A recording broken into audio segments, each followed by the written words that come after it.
WCrypto. Hello friends, today let's talk about Solana. You know, I call everything that's not Bitcoin a shitcoin.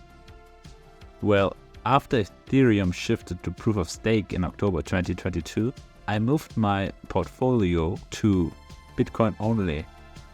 Despite the consensus switch to proof of stake, Ethereum's fees are still too high, and nothing really compares to the fun and cheap times during DeFi summer of 2020.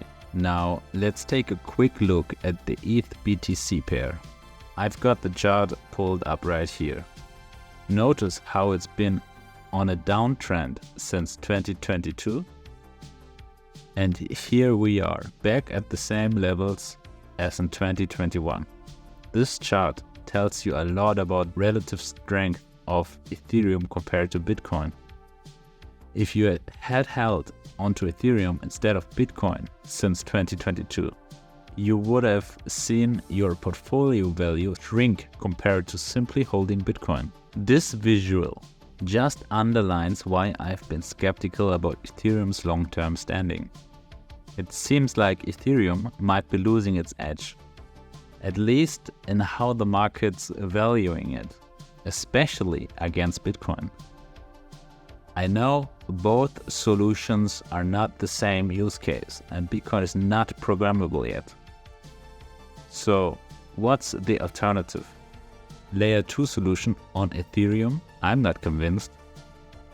Instead, I'm looking at Solana, even though it has its own set of issues like frequent downtimes and heavy backing and thus price manipulation from VCs.